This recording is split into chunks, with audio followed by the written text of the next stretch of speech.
The last thing the men behind the curtain want is a conscious, informed public capable of critical thinking, which is why a continually fraudulent zeitgeist is output via religion, the mass media, and the educational system. They seek to keep you in a distracted, naive bubble, and they are doing a damn good job of it.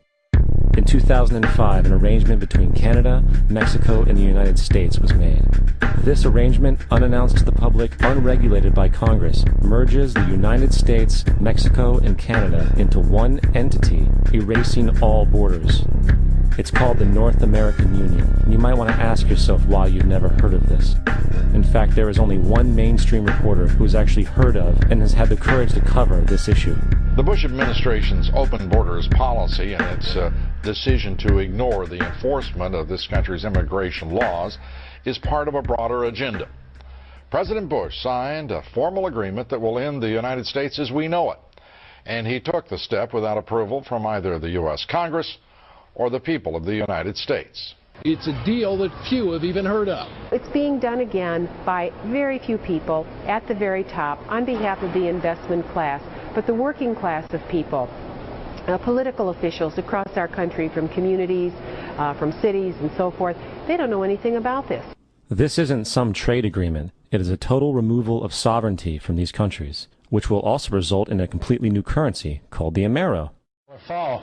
Apart from that, I think one thing people who are dollar-based need to focus on is the n.a.u. That's the one thing that nobody's talking about that I think is going to have a big impact on everybody's life in Canada, the U.S., and Mexico. The n.a.u. is the proposed new currency for the North American community, which is being developed right now between Canada, the U.S., and Mexico to make a borderless community, much like the EU, and the dollar, Canadian dollar, U.S. dollar, and the Mexican peso replaced by the n.a.u.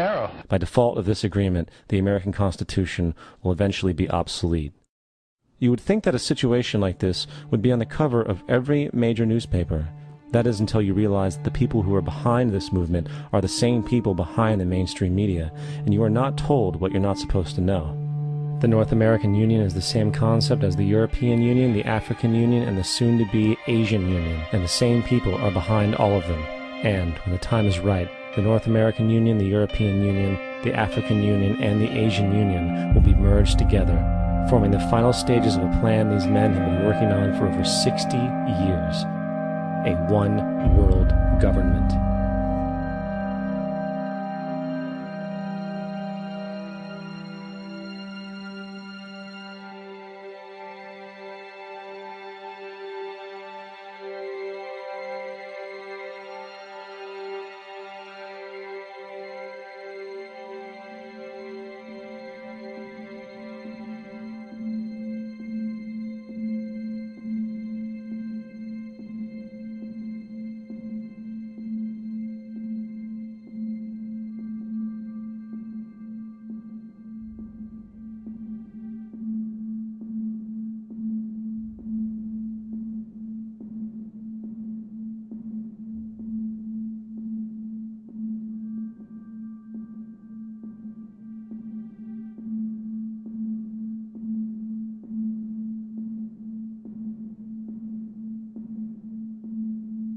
One bank, one army, one center of power.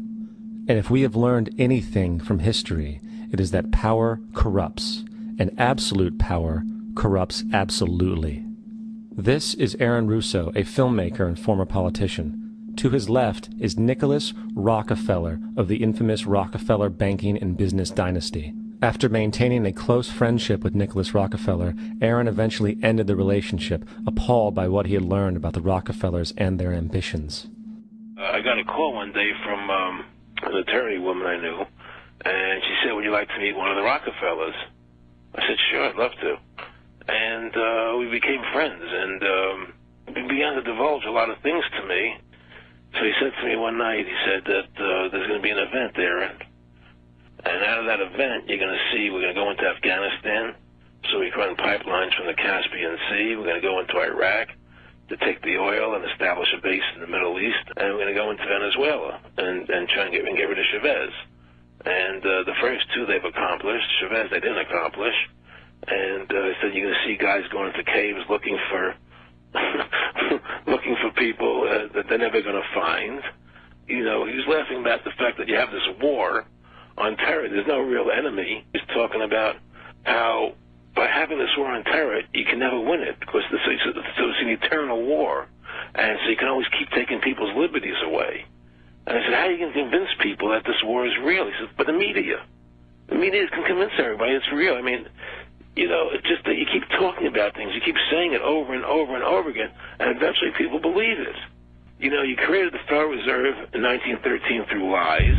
You create 9/11, which is another lie.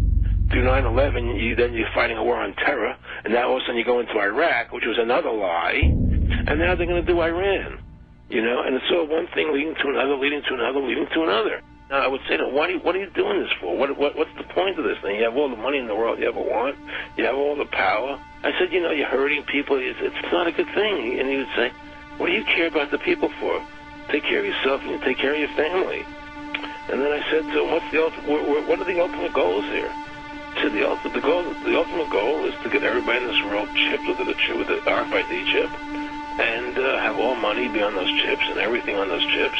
And if anybody wants to protest what we do or violate what we want, we just turn off their chip.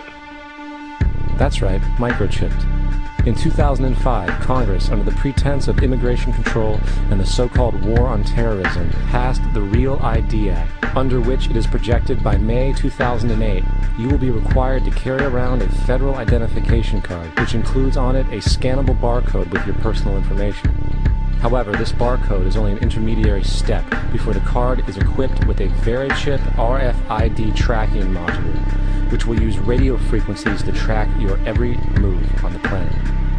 If this sounds foreign to you, please note that the RFID tracking chip is already in all new American passports.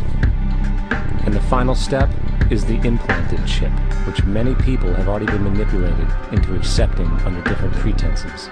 We have a Florida family who are really pioneers in a brave new world. They have volunteered to be the first ever to have microchip identification devices implanted into their body. After 9/11, I was really concerned with the security of my family. I wouldn't mind having something planted permanently in my arm that would identify me.